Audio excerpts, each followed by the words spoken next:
Steve Neville blends ceramics and painting into a unique artistic expressions.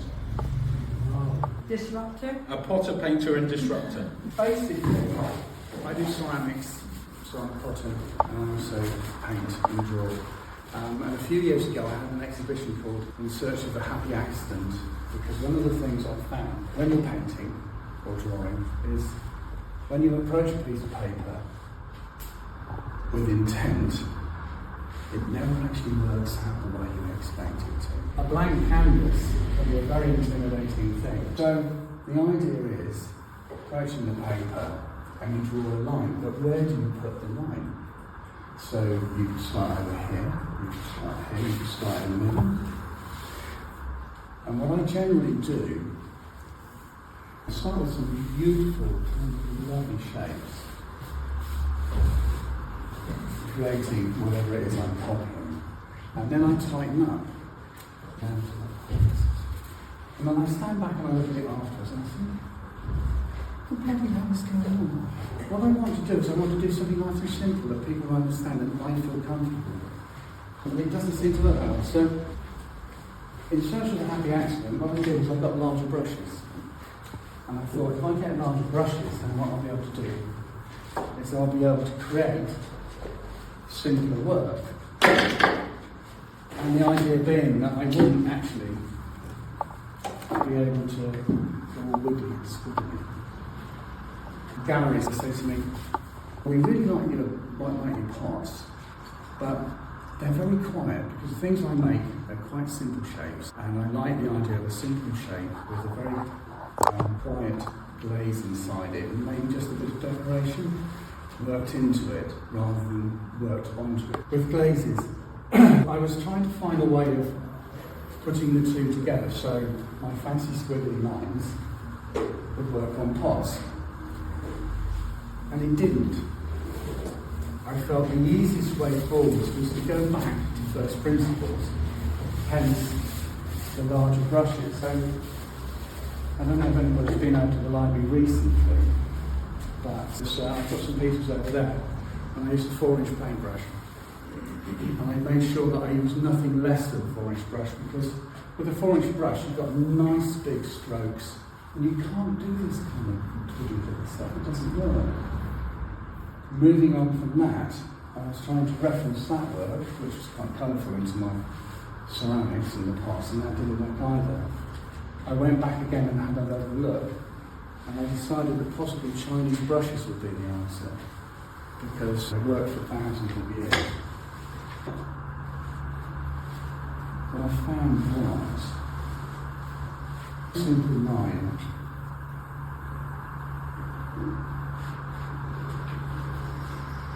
has a lot of meaning. It could be anything that you wanted it to be, and for me, as soon as I start going a bit squiggly and tight, I've got these interesting shapes. So working from those, here's some simple books.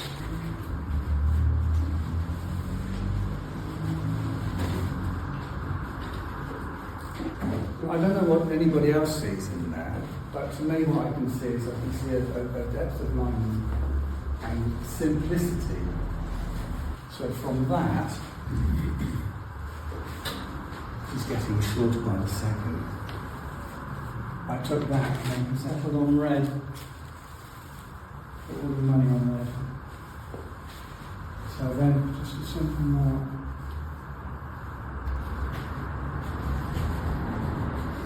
Very simple, but that's not what I want.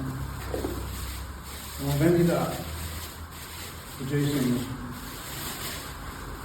pots and taking this and putting them onto that. Okay. Without the colour on, but with the colour, I think it will add something to them. Would anybody have any questions?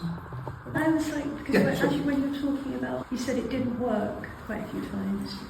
Well, how did you decide whether it worked or not? If you heard the military phrase, no plan works past first contact with the enemy, because as soon as something happens, in that situation, nothing happens that you expect to happen, so it changes. And my thing with the paper is, first contact with the paper with a brush, and as I said earlier on, it changes. It changes. I pick a point on it, and this is a very personal thing to me. I'm sure there's an awful lot of people out there, artists who don't struggle with this at all, but I just find that I've got my arm and the brush is charged with such good intent and so many ideas and ways I want to go with it, but as soon as I touch the paper, the line that I expect to see, and with the weight that I expect it to have, just doesn't exist.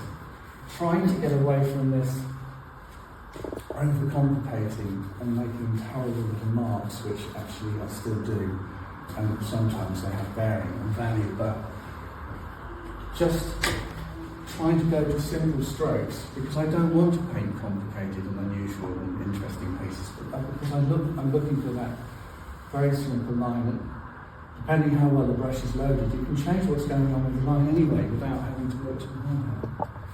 Does that help? Does it need the dot? Because it was when I stand back, I'm lucky to use the back. Yeah. But as you were talking through the story, I can see the story developing, but then I can see the pots in context of your painting. With a lot of things, especially when you look at a painting, for instance, you need something in the painting to hold your eye. What a lot of people do, or what a lot of artists do, is they have a focal point, which obviously, like it isn't necessarily in the middle, it can be to one side. As in this case, say we take a red dot there. When you're looking at the work, your eyes aren't moving around, your eyes are moving around in the piece, but they're not running out. You're always being drawn back to something. So I think, in this case, the red dot isn't a punctuation mark, really. Do you think too, because it's 3D? Does With the this? 2D to 3D make a difference? I'm glad you asked me that. I only asked that from a weaver's point of view. I think it changes it. It changes it. It changes the line completely. But it also it's this. The Japanese have this, or the Chinese have this thing about what has four sides to it. And when you have a tea party, or you do with chimpanzees, obviously, what you do is you present the best side to the guest. So you can turn. The nice thing about that is you can turn it around and you can make it what you want. So if you actually quite like the shape but don't like the red bit, and have you ever done a line inside?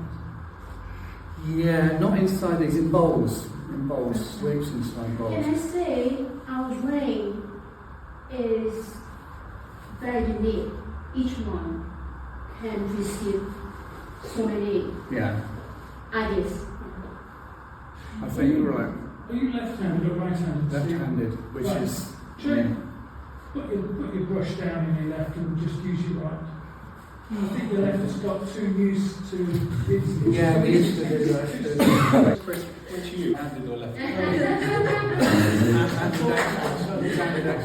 No, you're right, you're absolutely right. And one of the life drawing things was always to draw with your right hand or with the opposite hand, just to give you a chance to experience things differently. You know, I think. But to be honest with you, if I'm in the studio, I've got a brush in my right hand, I can stick it through a wall because it's by mistake.